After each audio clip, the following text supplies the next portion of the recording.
everyday life.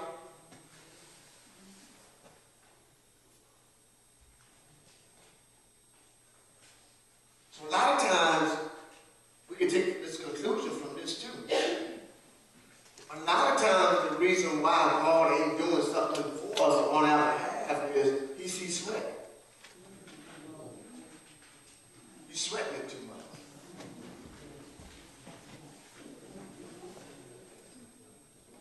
And sweating don't have to be perspiration coming down. You worry about it too much. That's a form of rebellion. See, in a kingdom, it's a disgrace to ask for food, clothes, raiment, and these other things. You disgrace the king. Could that be so that the reason why a lot of times we're not getting what God has for us is that we're sweating? I took my wife on the way over here. Grandson hit the floor at 5:30 this morning. And I was up getting straight for work. As soon as I walked down through the room, he said, "Papa, Papa." He was just playing again on 5:30 in the morning. Just as jolly. And I was on the way to work, God began to speak to me. He said, that's the way we're supposed to be in the kingdom. He has not a worry or care in the world. He was not concerned about tomorrow. He wasn't even concerned about today. All he knew is he's happy, he's jolly, he's different. He knew that we were going to take care of him to the best of our ability that day. Our abilities are to some point, we are not reliable to some things. We can't do everything. But he said we're supposed to hit the floor the same way in the morning. Pop, pop.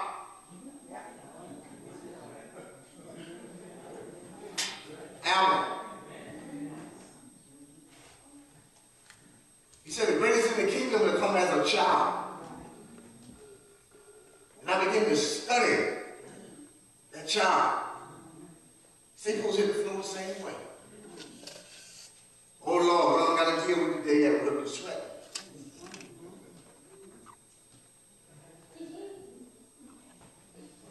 In the kingdom, we're supposed to hit the floor the same way in the morning. Then you got to sweat. You don't have to sweat. That thing ministered to me.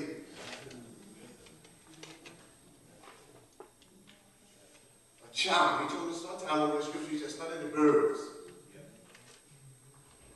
They sow nor reap. But your heavenly Father takes care of them.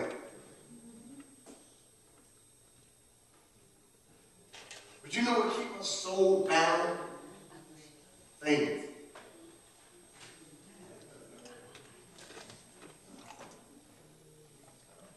Stuff. He wouldn't worry about things. He wouldn't worry about food. He wouldn't worry about clothes. He wouldn't worry about housing. For these things should be added up to you. Study little babies and children sometimes. He uses illustration of children a lot when it comes to the kingdom. Amen.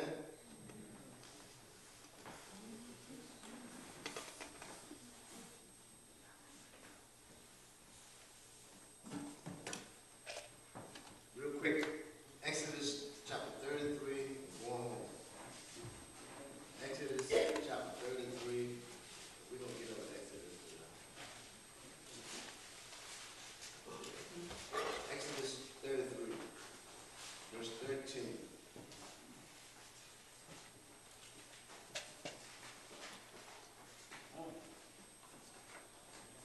Everybody there say amen. Who said unto the Lord, see thou sayest unto me, bring up this people. Thou hast not let me know whom thou wilt send with me. Yet thou hast said, I know thee by name.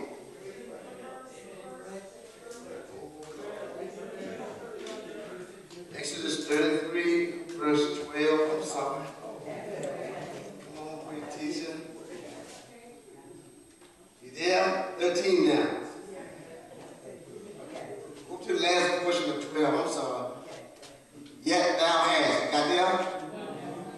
that thou hast said, I know thee by name, and thou hast also found grace in my sight.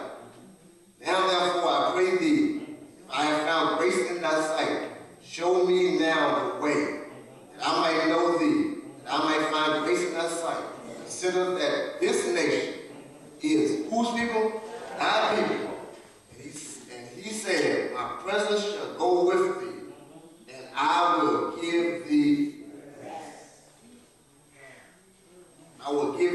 a secure place. I will cause you to dwell peaceably. That this nation is your nation. We learned that who came and what was the new nation that Jesus established?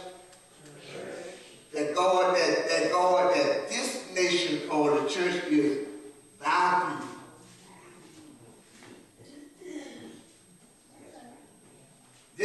Moses said that this nation is thy nation. It's a lie in there. He said, amen. Moses did not want it because he knew he was limited. But if God called him his nation, and God was a what? A king. And he was personally responsible to take care of it. That's what Moses was telling them. That's what Moses was telling them. Jesus saying the same thing. This is your nation. This is your nation, Father. He said, you know me by name. Moses said, you know me by name. If I have found grace in thy sight, let these people know that you are that this is thy nation. Thy nation. We belong to God. We belong to God. We belong to the King of Kings.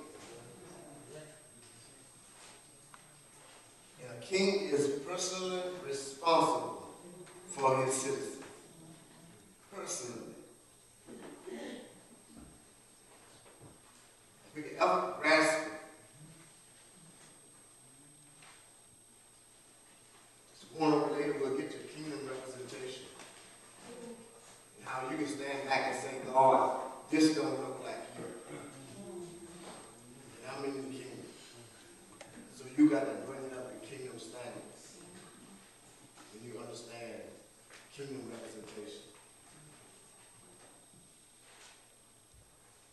We have that authority. We have that authority.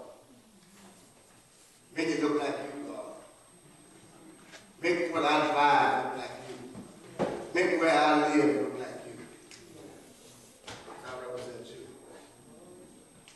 Make what I wear look like you. So basically what they're saying is, it's not you that you represent, but it's the king that you represent. Amen? Any questions? Any questions?